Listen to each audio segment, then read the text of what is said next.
O convidado do Vida Vivida de hoje é um guerreiro. Conseguiu fazer cinema no Brasil em tempos difíceis e mesmo com pouca verba produziu verdadeiros clássicos. Produtor, roteirista, ele é considerado um dos mais importantes diretores do cinema nacional. Fora do set de filmagem, nosso convidado ainda se divide entre fotografia, artes plásticas e até a presidência de uma ONG. Eu estou falando de Neville de Almeida. Tudo bem, Neville? Tudo bem. Nós vamos bater um papo e você também vai responder as perguntas da galera ligada na telinha. Tá legal? Tá ótimo. É um prazer estar aqui. No prazer é todo nosso. Vida Vivida, não é? E um prazer também estar na TV Universitária, que é um foco de liberdade dentro da televisão, não é? Porque tem muita caretice na televisão. Tem muita coisa ruim na televisão. E a gente sempre espera da TV Universidade liberdade, criatividade, descontração, uma coisa mais interessante. Né? Muito legal. Já viram como vai ser o programa, né? Mas antes, vamos rodar, sem corte, a vida de Neville de Almeida. Foi aos 5 anos que o mineiro Neville Duarte de Almeida descobriu o primeiro amor, o cinema. Começou a estudar artes cênicas aos 18 anos, mas a paixão pela sétima arte o levou a morar em Nova York. Lá, fez grandes amigos, como Robert De Niro, a quem chama carinhosamente de Bob. Em 1970, já de volta ao Brasil, rodou o primeiro filme, Jardim da Guerra. Mas os 10 anos seguintes reservaram 2 grandes alegrias para o paizão coruja. Os filhos Camur, hoje com 27 anos, e Jade, com 22. Neville filmou também 2 sucessos do amigo Nelson Rodrigues. Nessa época, a patota, formada por nomes como Cacá Diegues, trilhava os caminhos do cinema nacional. Em 2000, Neville decidiu explorar novos horizontes. Trocou a ficção pelo documentário e se embrenhou mata adentro para mostrar a atual situação da cultura indígena. O resultado vai poder ser conferido em breve no longa Maxuara, o Crepúsculo dos Deuses. Mesmo sempre cercado de belas mulheres, como Sharon Stone e Sônia Braga, Neville está solteiríssimo. Nas horas vagas, ele escapa para Sana, um paraíso ecológico no interior do estado do Rio. Só de uma coisa Neville não abre mão nesta rotina frenética: levar a caçula Sofia, de apenas 3 anos, para passear na praia do Leblon, aqui mesmo, na cidade do Rio de Janeiro. Neville, diretor, produtor, o que mais? Artista plástico, presidente de ONG. E aí? Qual dessas atividades é a mais importante? O que é que você mais gosta de fazer? Eu acho que todas elas, não é? Porque eu acho que é a coisa mais importante da vida. Às vezes, o que você gosta mais na vida? Qual a coisa que você gosta mais? Você é sexo. Eu acho que não é o sexo. Acho que tem umas 5 coisas mais importantes e melhores na vida. Eu acho que uma dessas coisas é você fazer o que gosta. Isso é maravilhoso. Você, uma pessoa que faz na vida o que gosta. São tão poucas as pessoas que conseguem viver do que gostam, não é? Então, eu acho que é isso. Eu gosto muito do que eu faço. Eu sempre quis fazer o que eu faço. Eu lutei muito para conseguir fazer o que eu faço. Às vezes eu achava que eu tinha até que pagar para poder trabalhar. Não é? E o pagamento, às vezes, em forma de dificuldade, em forma até de sofrimento, de muitos obstáculos. Mas é tão importante lutar pelo que você gosta. Eu acho que é isso. Você pergunta o que é diretor, fotógrafo, artista plástico, roteirista, produtor. Adoro todas essas coisas. E ator? E ator, modestamente. Eu acho que eu não fui bem aproveitado. Eu acho que os diretores brasileiros não tiveram a sensibilidade de me convencer, de me forçar a fazer papéis melhores, mais importantes. Tem uma materinha sobre isso aqui. Vamos ver? Vamos. Neville, por um acaso você não tem vontade de voltar a atuar?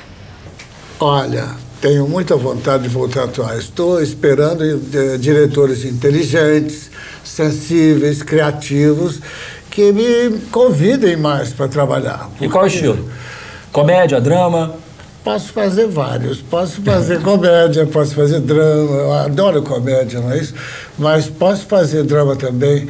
Posso fazer vários personagens. Bom, peraí. Cadê o lenço? Tá aqui, né? Cara, ainda bem que você lembrou que está fazendo frio aqui. O lenço está aqui, ele não foi embora, não. Verão, inverno, primavera, outono, esse lenço está sempre no pescoço dele. É verdade, sabe por quê? Eu sou do signo de Touro. O ponto fraco do touro é o pescoço. Então você tem que proteger o pescoço. Proteger o pescoço, você pode ter mais condição. Então, aliás, está frio aqui, o ponto fraco pode ser o pescoço, mas também tem uma outra coisa, né? A persistência e a insistência nos hábitos também. Então esse lenço vai ficar aí por muito tempo. Aliás, tem mais outro aqui que você trouxe, que eu estou vendo. Tem um extra. Além de ter um, ainda tem um extra aqui na mesa. Esse aqui é o outro. Esse aqui é um azul escuro, esse aqui é um azul claro. Eu vi que o lenço combina com essa cor da caneca. Olha, parece ensaiado, eu não sabia que eu tinha um negócio dessa cor. É preto e azul, preto, o mesmo azul. Então já me interessou, já estou fazendo aqui um objeto, não é? Uma modesta instalação de mesa. Aí surgiu o artista plástico. Agora vamos para mais uma telinha, Neville. Alô, Neville, eu gostaria de saber qual é a sua relação com a obra de Nelson Rodrigues. Eu sei que você filmou 2 peças dele, né? Então eu queria saber como você se relaciona, enfim, com esse autor tão maravilhoso que é o Nelson. Olha, acho ótima a pergunta e é uma boa pergunta mesmo. O Nelson Rodrigues é um grande gênio da literatura dramática brasileira. É o maior dramaturgo da língua brasileira dos últimos 500 anos, não é? Desde que esse país foi inventado. E eu tive o privilégio nessa vida de conviver com o Nelson Rodrigues, de me tornar um amigo do Nelson e de trabalhar junto com o Nelson. Fizemos 2 filmes, 2 parcerias, A Dama de Lotação e Os 7 Gatinhos. E eu posso dizer que aprendi muito com o Nelson e aprendi principalmente que os grandes são modestos, que os grandes são humildes. O Nelson era uma pessoa humilde, uma pessoa modesta, um homem delicado. Jamais vi o Nelson falar um palavrão, mas principalmente um artista o tempo todo. Não existia uma frase do Nelson Rodrigues que não fosse carregada de sinceridade, de criatividade. Então foi uma parceria maravilhosa, um privilégio poder trabalhar junto com o Nelson Rodrigues e fazer esses 2 filmes. Ainda quero fazer mais um. Vou te interromper um pouquinho, mas o Vida Vivida volta já com o fantástico Neville de Almeida.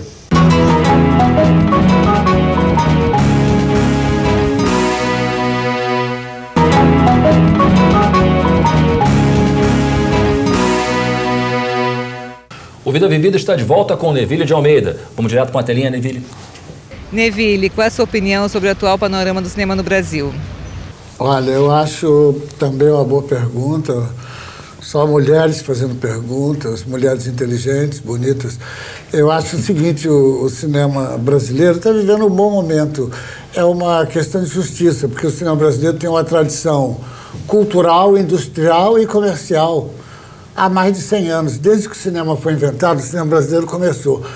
A questão do cinema é uma questão de marketing, é uma questão comercial.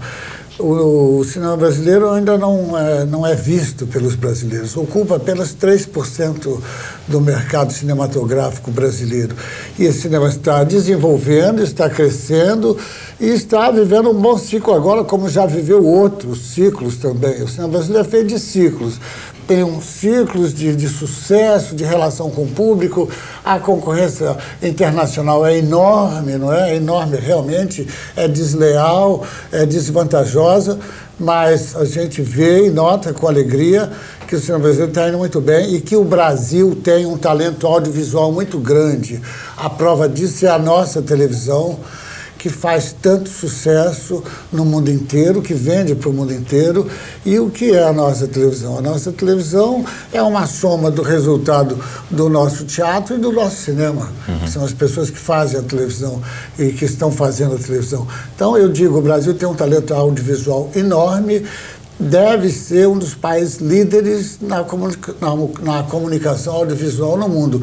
E eu acho que triste é o país onde não passa filme brasileiro. É bom passar logo que o pessoal vai ficar mais alegre. Você surgiu no mercado cinematográfico em 1970, né, fazendo parte de um movimento que se chamava Cinema Marginal. Sim. Não é isso? Quer dizer, além dos poucos recursos financeiros que caracterizavam aquelas produções, o que mais que tinha de característica ali? O cinema marginal, às vezes, é uma palavra depreciativa. Era marginal porque estava à margem das grandes produções, à margem do chamado sistema. Mas era mais do que estar à margem, era mais do que ser marginal. Era o cinema experimental, o cinema de invenção. Esse é que era o cinema. E esse cinema era o cinema que a obrigação dele era arranjar soluções criativas para poder continuar filmando sem os orçamentos dos filmes do sistema, entendeu? Porque eu digo o seguinte, é fácil fazer um filme com muito dinheiro. Difícil é você ser criativo com pouco dinheiro. E esse é o nosso desafio. Eu queria explorar mais um pouquinho a questão do rótulo, né? Se a gente teve aqui a chanchada, depois o cinema novo, aí surgiu o cinema, o título, né, cinema marginal, junto na mesma época do tropicalismo, né? E agora, tem algum rótulo para o momento do cinema atual? Será que o pessoal vai inventar um daqui a um tempo, né? Como é que funciona isso? Eu acho que deve ter, sim. Eu não sei exatamente qual é, mas eu acho que deve ser o cinema do terceiro milênio, né? Esse cinema que vocês já tá vão fazer... Já está cunhando o nome, se não tem, já está aparecendo. Vocês estão já fazendo, que é o cinema em ascensão, que é o cinema dos jovens, esse pessoal universitário, esse pessoal fora das universidades, mas que tem em comum criatividade e vontade, entendeu? Que vão fazer o cinema do terceiro milênio. O cinema do terceiro milênio vai vir das favelas, vai vir das universidades, vai vir dos palácios e vai vir dos casebres. Eu estou esperando e com muita esperança no cinema da favela. Mas não no cinema de rico filmando favela, no cinema das pessoas da favela fazendo cinema. Acho que vai ficar bacana. Os outros também têm o seu mérito, estão se dedicando a causas nobres, né? Mas a gente quer mais liberdade e quer todas as classes sociais participando e trazendo o seu cinema. Esse é o cinema do terceiro milênio. Fora desses rótulos aí, vai dar certo. Está dando certo. Legal, legal. Vamos ver uma telinha? Vamos. Neville, você acha que um bom texto e um bom diretor podem fazer um ator medíocre representar bem, interpretar bem? Eu acho que sim. Eu acho que no cinema falam assim, uma boa história e um bom elenco e um mau diretor dá um mau filme.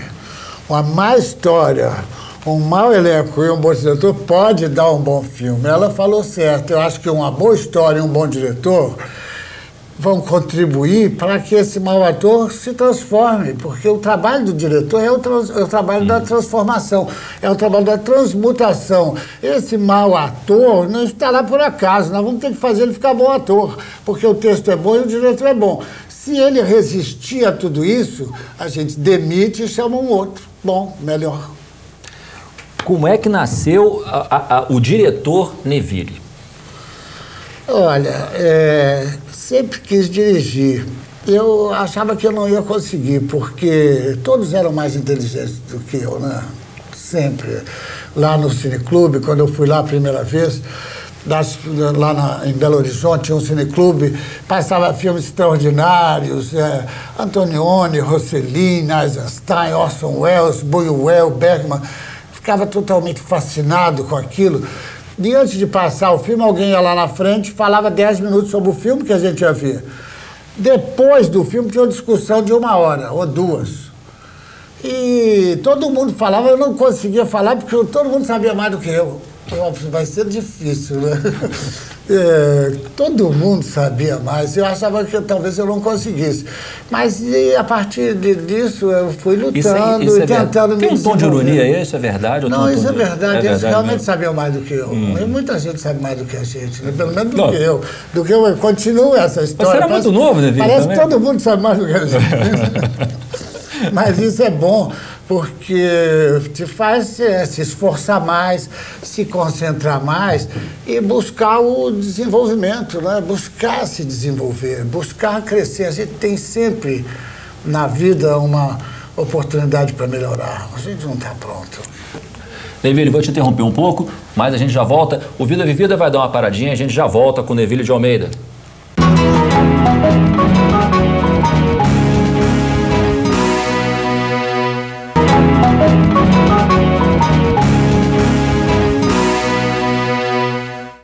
O Vida Vivida está de volta com o último bloco do papo com o Neville de Almeida. Vamos direto para a telinha, Neville?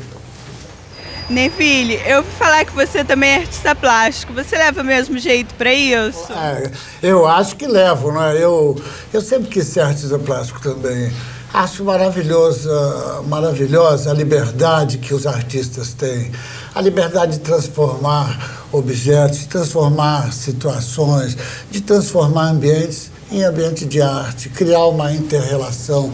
Então, eu sou um artista plástico na medida que eu sou fotógrafo, na medida que eu sou escultor e na medida que eu faço instalações, entendeu? Mas eu acho a tua pergunta muito boa e gostei da alegria com que você fez a pergunta. Eu acho que leva o jeito sim, mas é claro que também existem outros melhores, né? E como vai a exposição Quase Cinema? Por onde anda, né? Já passou por tantos lugares. O Quase Cinema é uma prova de que Deus existe. E por que é Quase Cinema? Não esquece de contar. É uma prova de que Deus existe. Essa exposição, esse trabalho, que é uma instalação, é uma série de instalações que eu propus para o artista plástico Hélio Oiticica, que foi um parceiro, não é? É considerado o maior artista contemporâneo brasileiro dessa segunda metade do século, um artista genial, um homem revolucionário, que eu tive também o privilégio de conhecer, de trabalhar e de ser amigo. Agradeço sempre a Deus por essas bênçãos de ter convivido com essas pessoas mais importantes. Mais uma vez, também o Hélio era um artista revolucionário, mas uma pessoa muito honesta, muito sincera, um homem muito ético, uma pessoa também humilde e modesta. O Quase Cinema é uma ideia que eu tive e levei para o Hélio Oiticica e ele desenvolveu comigo, que o cinema é motion pictures, que é imagem em movimento. O quase cinema é imagem fixa em movimento. É quando eu pensei, falei, Hélio, o que você acha de fazer um filme com slides? O que é o slide? E ele falou assim, filho, é uma ideia genial. Eu já tinha falado com uma opção de jeito, todo mundo falou assim, isso é uma loucura, essa ideia, você está louco. E então, é exatamente isso, de você criar um movimento através da produção de slides. É quase, porque não é a imagem em movimento, é a imagem fixa em movimento. Ela vai passando e nós fazemos projeção nas 4 paredes e no teto, criando assim uma caixa de imagem, uma image box, e que você pode ver em qualquer situação que você tiver. Você pode estar deitado, você pode estar de bruços, você pode estar de lado, você pode estar sentado, você pode estar em pé, e para qualquer lugar que você olha, você vê.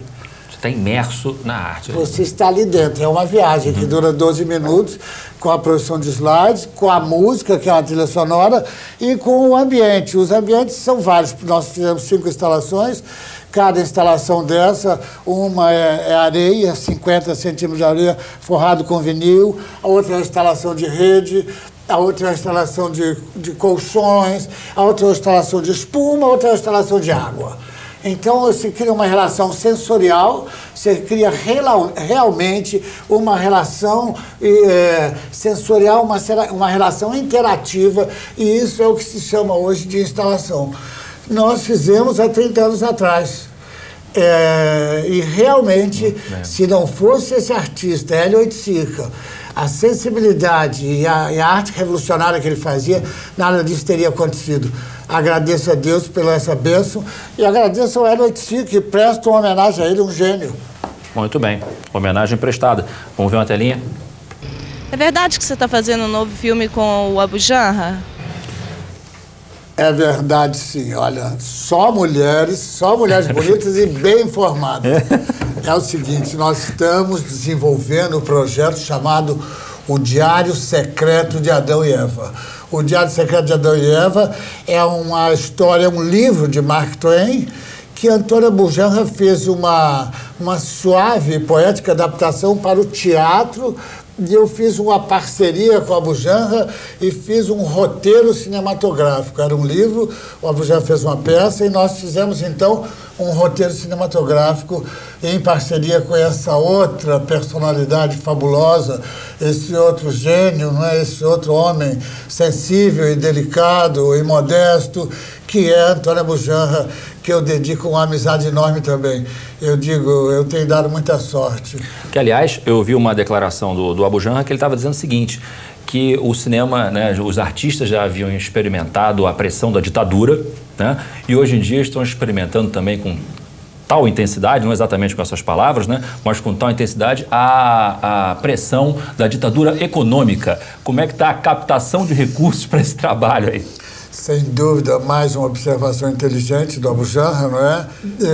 A ditadura econômica que existe hoje, a ditadura que é facilitada pelos métodos de captação, pelas leis de captação, que são leis que têm que ser aperfeiçoadas, porque essas leis, da forma que está, elas privilegiam as elites. As elites têm mais facilidade de captar. As elites, através de contatos e de relações, estão captando. Então, eu digo o seguinte, existem aí 300 projetos de filme captando e apenas uns 30 ou 40 são feitos. E esses outros deixam de ser feitos. E não é por causa de qualidade. Muitas vezes a qualidade não interessa nada. O que interessa mais é o lobby. Então, a censura econômica, a censura financeira, a caretice, a limitação dos diretores de marketing, de relações públicas, de relações institucionais, de empresas privadas, de estatais, estão limitando e atrapalhando muito o cinema. Entendeu? Mas, mesmo assim, bons filmes continuam sendo feitos. Mas nós esperamos que isso possa ser superado, que a lei de captação possa ser aperfeiçoada, para que a gente possa democratizar e criar acesso de todas as classes sociais aos privilégios dos capitais necessários para se fazer um filme, que é um dinheiro do povo brasileiro, que é uma renúncia fiscal, não pode ficar na mão de grupos, tem que ser dividido democraticamente entre todos os grupos. Muito bem, Neville, está dado o recado. Eu quero agradecer a sua presença aqui. Já acabou? Infelizmente, esse papo está 10. Você não tem para falar. Não, papo 10. Eu humildemente aqui vou continuar torcendo para que o cinema continue sendo a maior diversão. Tá legal? Agradeço você pela tua presença. Quero agradecer a galera que participou da telinha. E, se você quiser entrar em contato conosco, envie um e-mail para tvuniversidadecom@universidadecomc.edu. Muito obrigado e até o próximo Vida Vivida. E eu agradeço essa oportunidade de estar aqui falando de cinema, falando de arte. Vamos fazer arte e vamos fazer arte com alegria. Um abraço. Muito obrigado, Neville. Valeu. Tchau. Tchau.